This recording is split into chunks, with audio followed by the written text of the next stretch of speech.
Alba bëri një deklaratë shokuese për Elionën, një deklaratë që tronditi ambientin e shtëpisë dhe hapi shumë pikë pyetje mbi qëllimet dhe lojën e saj.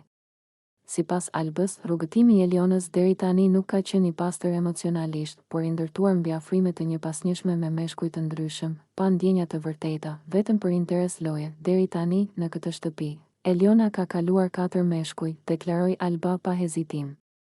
Në fillim ishte Edi, një afrim i dukshëm, por që nuk zgjati shumë. Sipas saj, Edi nuk ja vari, nuk u përfshi emocionalisht dhe nuk i dha rëndësinë që ajo priste. Kur pa që aty nuk kishte kthim, Eliona kaloi te Toni. Por as aty gjërat nuk funksionuan.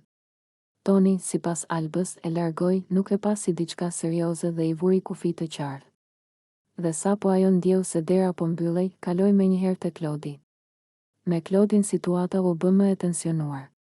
Alba tha se aty i plasi, gjithçka doli jashtë kontrollit dhe në fund Klodi u largua, sepse kishte dikë tjetër jashtë dhe nuk donte të përfshihej më, dhe tani, sipas Albës, Eliona është afruar me Labinotin. Një situatë që, sipas saj, nuk është as pak rastësi. Labinoti është i lirë, nuk ka të dashur, dhe ajo e di shumë mirë këtë, tha Alba, duke ngritur dyshime serioze. Nuk dihet apo e afron, apo po e lëshon, por është gjithmonë aty. Në pritje. Për Albën, modeli është i qartë, një kalim nga një mashkull të tjetri, jo për ndjenja, por për strategji. Kjo nuk është dashuri, kjo është interes loje, përfundoi ajo prerë. Sipas saj, Eliona nuk lidhet me njerëzit, por me pozicionin që ata i japin në lojë. Kur një raport nuk i shërben më, ajo e lë dhe kalon te tjetri, pa u kthyer pas. Këto fjalë ndezën reagime të forta dhe ndan opinionin në 2 kampe. Disa e pan deklaratën e Albës si një të vërtet të hidhur që duhet thënë, të tjerë si një sulm të drejt për drejt dhe të pa drejt ndaj Elionës. Por një gjë është e sigurt, pas kësaj deklarate, asgjë nuk mbeti e njëjtë. Dyshimet u shtuan, besimi u lëkun dhe loja mori. Nata pas largimit të Edit ishte një nga netët më të rënda për Dolcen brenda shtëpisë së Big Brother Kosova. Gjumi nuk e zuri fare.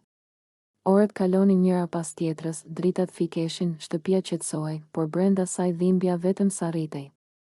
Lotët nuk pushuan, sepse largimi i Edit nuk ishte thjesht një eliminim, ishte një goditje emocionale që ajo nuk e kishte pritur dhe nuk dinte si ta përballonte. Dolce qau në heshtje, larg kamerave sa herë që mundej, por dhimbja ishte më e fortë se çdo përpjekje për ta fshehur.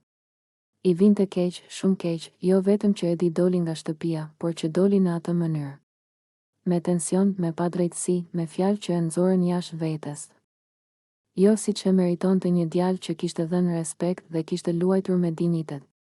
Kjo ishte ajo që e mundonte më shumë Dolcen, ndjenja se Edi nuk u vlerësua për atë që ishte në të vërtetë. Në mendjen e saj rrotulloheshin bisedat, momentet e qeta, të qeshurat e vogla, diskutimet e sinqerta. Çdo cep i shtëpisë i dukej bosh pa praninë e tij. Ishte hera e parë që Dolce e ndjeu kaq fort mungesën e dikujt brenda lojës. Jo si lojtar, por si njeri, Dolce ndjente faj, edhe pse nuk kishte pse. Faj që nuk mundi ta ndihmonte më shumë, që nuk mundi ta mbronte, që nuk mundi ta ndalte situatën të shkonte aq larg. Ajo e dinte se Edi ishte provokuar, e dinte se ai ishte shtyrë drejt reagimit. Dhe pikërisht kjo e bënte largimin e tij edhe më të padrejt në sytë e saj. Gjatë gjithë natës, lotët e Dolces ishin të qetë, por të pandalshëm. Nuk ishin lot për kamera, as për simpati. Ishin lot të një njeriu që kishte krijuar një lidhje të vërtet emocionale dhe që po përjetonte një ndarje të papritur.